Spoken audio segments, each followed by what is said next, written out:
aqui estamos na Tua presença. Pedimos que a Tua graça esteja sobre nós. Conduza-nos a ouvir a Tua voz, ouvir a Tua palavra e fazer somente a Tua vontade. Tudo isso nós te pedimos por Cristo, nosso Senhor. Amém.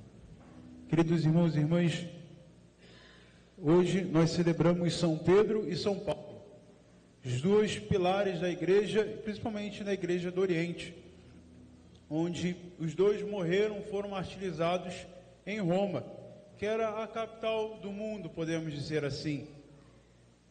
Dizem alguns comentadores históricos, como São Jerônimo, que os dois morreram no mesmo dia. Santo Agostinho diz que morreram em dias diferentes, mas não importa, porque a missão dos dois estavam meio que ligadas.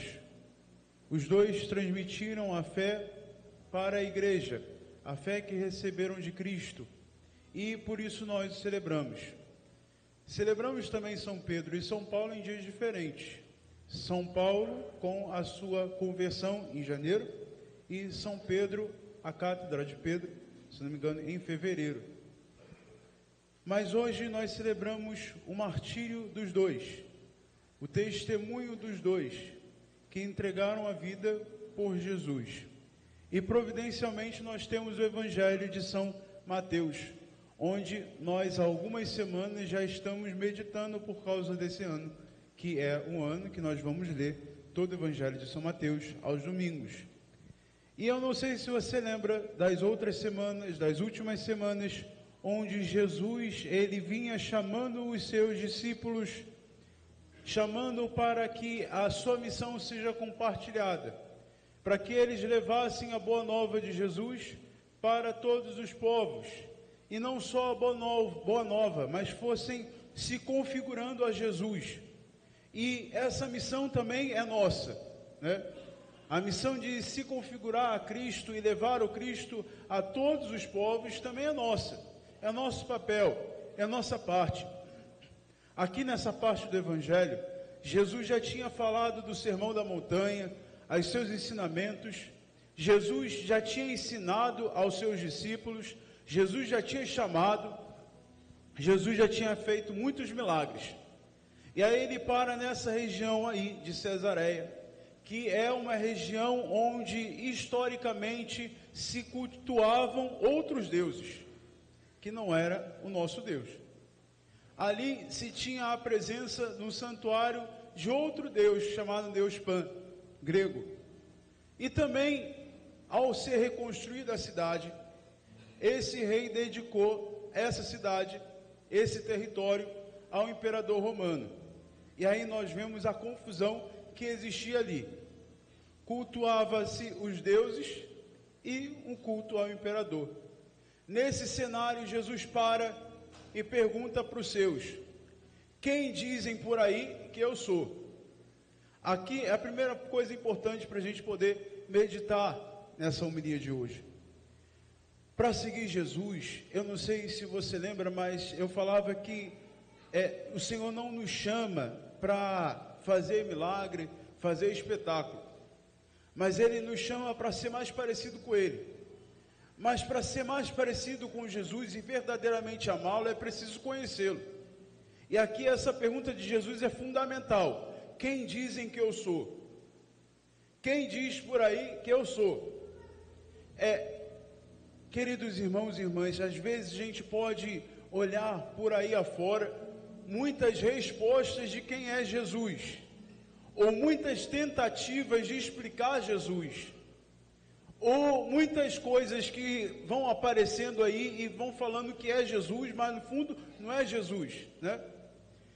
Muita gente tira da própria cabeça, da própria imaginação, algumas tentativas de falar quem é Jesus. E aí é interessante que a resposta dos discípulos olha, dizem que é João Batista, dizem que é Elias, dizem que é Jeremias, todos esses são figuras proféticas, em especial os do Antigo Testamento, que denunciavam a idolatria. Bom, Jesus é, de fato, o profeta de Deus, mas é mais do que isso. Aqui, essas respostas são baseadas em suposições humanas. Aquilo que o homem foi configurando, conjecturando, conforme aquilo que via, conforme aquilo que ouvia, e não conforme aquilo que experimentava. Aí é que está o perigo. Quando nós queremos colocar, idealizar um Jesus com o que a gente ouve por aí, com o que, pior, que ouve por aí nem de Jesus, né? O que ouve por aí afora, e quer enfiar dentro de Jesus.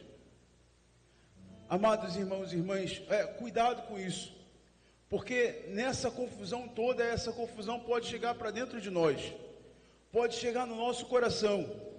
Às vezes nós colocamos um Jesus segundo as confusões da nossa cabeça, e sofremos por causa disso.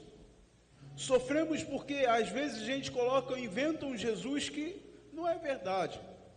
Como às vezes nós passamos por limitações, passamos por dificuldades, e a primeira pergunta: o que eu fiz para merecer isso, né? Isso é Jesus que é inventado da nossa cabeça. Eu não sei se você sabe, mas Jesus é bom, né? E Ele não quer o sofrimento dos seus. Mas para seguir Jesus é preciso conhecê-lo realmente. É aqui que está o problema. Se a gente não consegue conhecer Jesus de fato, pelo ouvir dizer, se a gente não consegue conhecer Jesus de fato, pelo que Ele fez por aí afora, a gente só consegue conhecer Jesus de fato com a revelação que Ele tem para nós. Só Ele pode explicar quem Ele é para a gente. Eu não sei se você já teve essa experiência de conhecer uma pessoa à primeira vista, é aquela negócio da meu santo não bateu com dela, não tem essas coisas assim? Não vai muito com a cara, né? Mas depois que conhece, vê até que a pessoa é simpática, até vira sua amiga, né? Até começa a partilhar da vida. Quando a gente tenta conhecer alguém pelo que ouviu dizer, pelo que viu fazer ou deixou de fazer, aí é um problema, porque a gente não conhece de fato a pessoa. Às vezes a gente cria várias limitações e barreiras, não é verdade? Com Jesus é diferente. A gente precisa experimentar, a gente precisa conhecer Jesus por dentro, e só conhece Jesus por dentro quem a Ele se manifesta. A gente não é capaz de chegar no coração de Jesus assim à força, mas quem Deus se manifesta, escolhe se manifestar.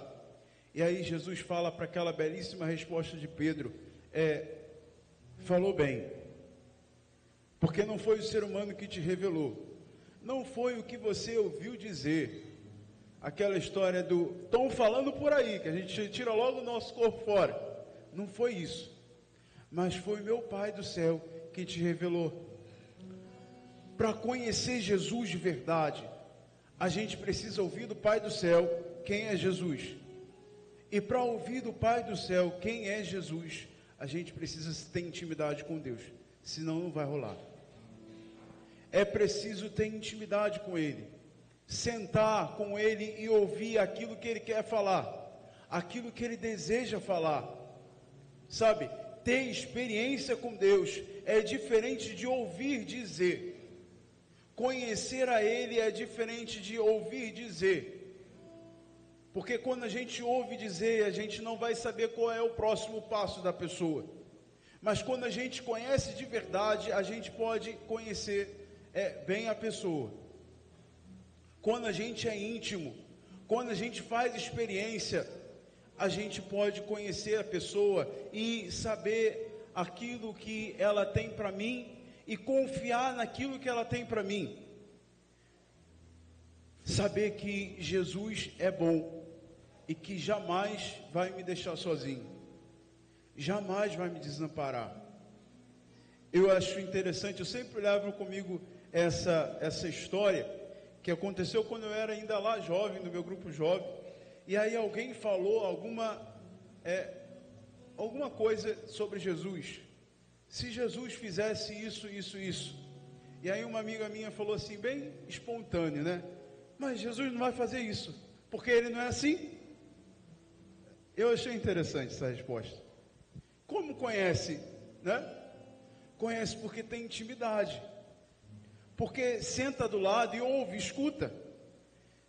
E às vezes a gente fica tão perturbado com as coisas do dia a dia, da nossa vida, que a gente esquece de escutar Jesus.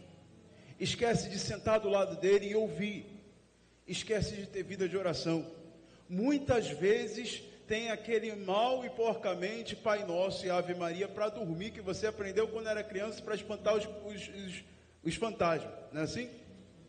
Mas é preciso estar do lado de Jesus. E estar do lado de Jesus não para ficar falando, né? A gente fala, mas estar do lado de Jesus para conhecê-lo. A gente está do lado de Jesus para escutá-lo, porque a gente não vai conseguir levar à frente a nossa missão. Se de fato a nossa vida, e toda a nossa vida é missão, toda a nossa vida é estar junto com o Senhor e ser configurado a Ele.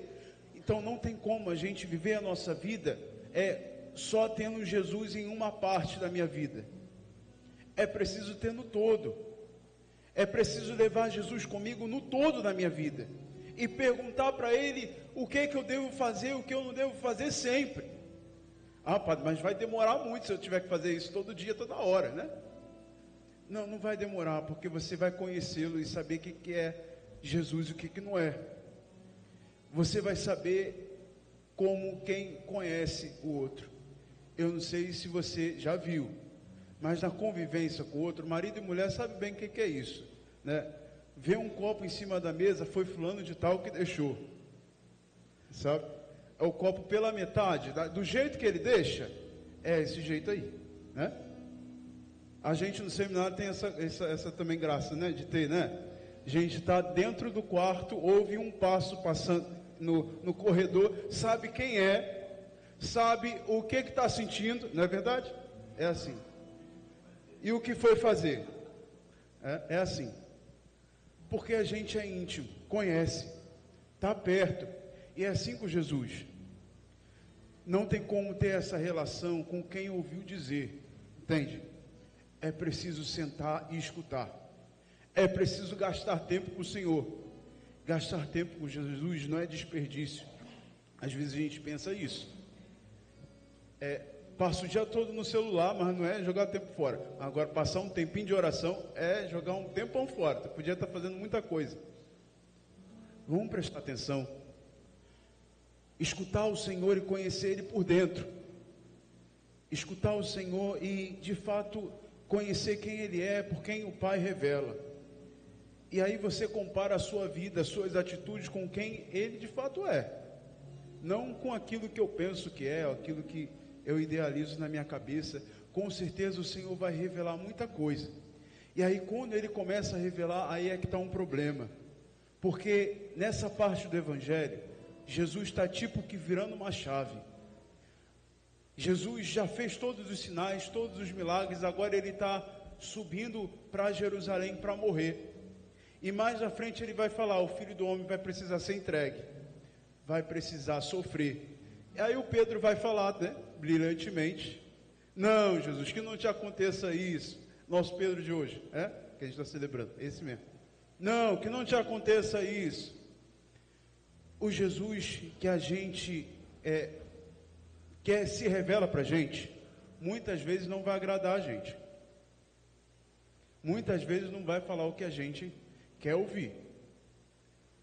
O Jesus que nós seguimos, ao invés de ser aquele Messias que domina todas as coisas, que vai ficar no lugar de César, que vai destruir tudo, todos os templos e coisa e tal.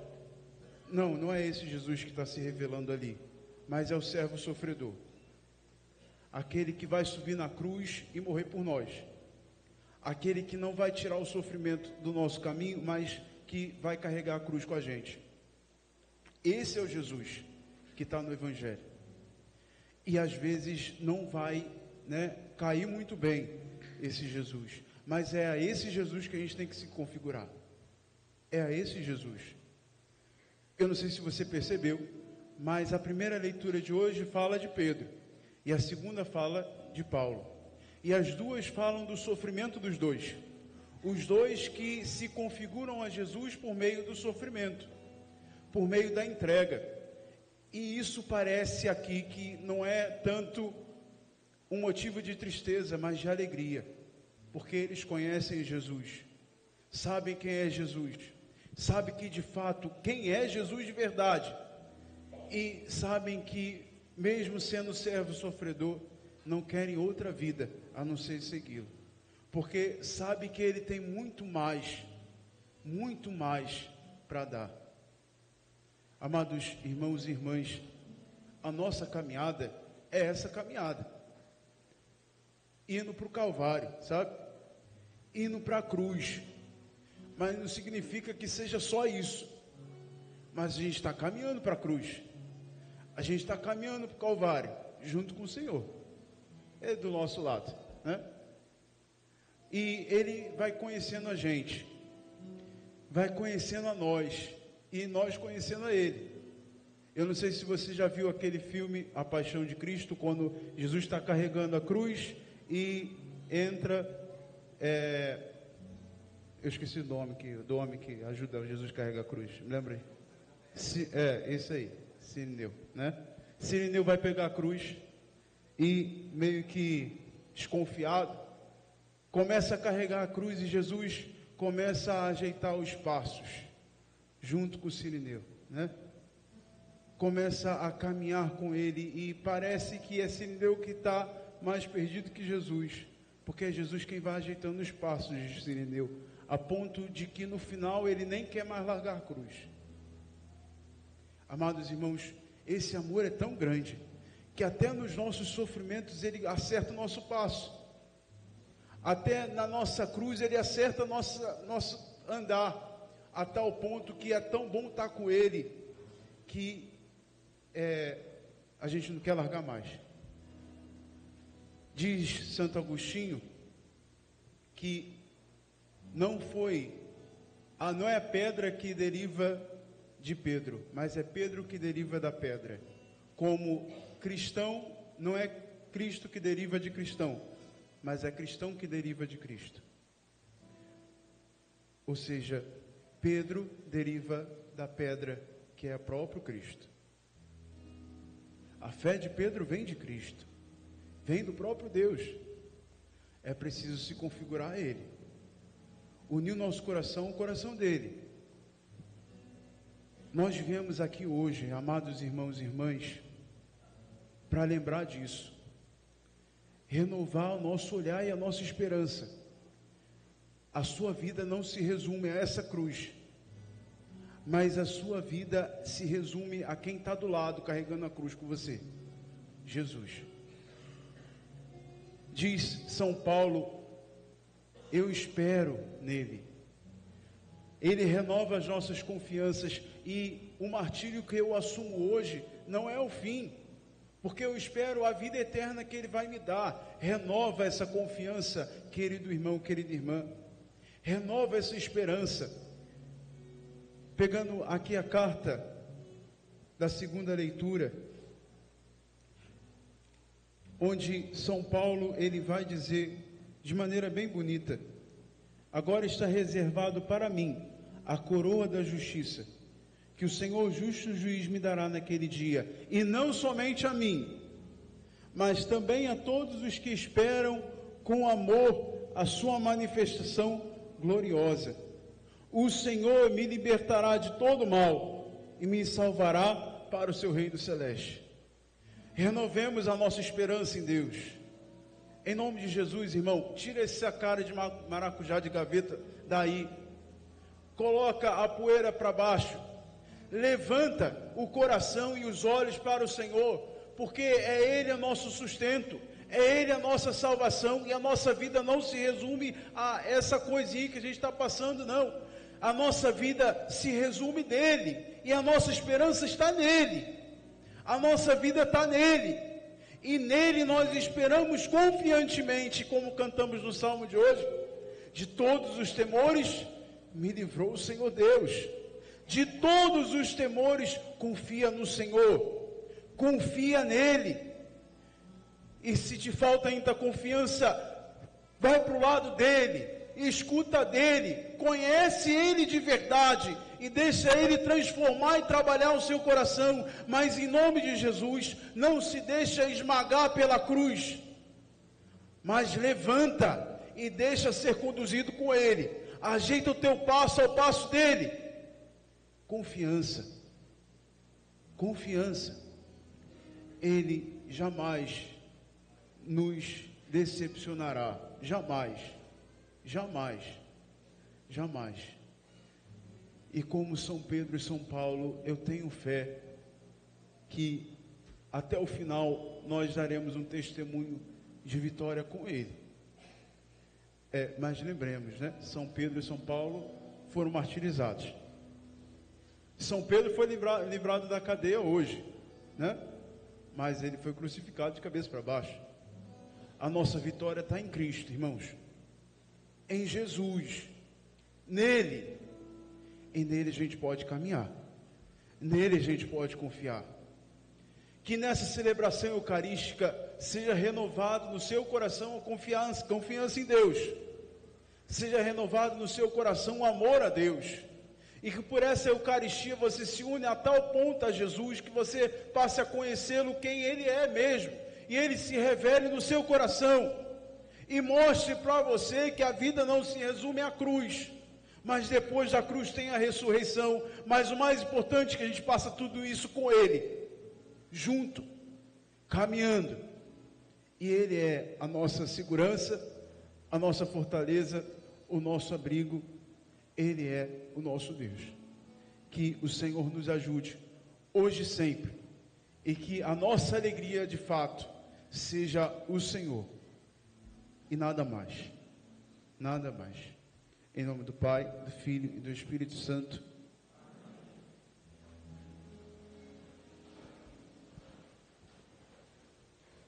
Creio em Deus Pai,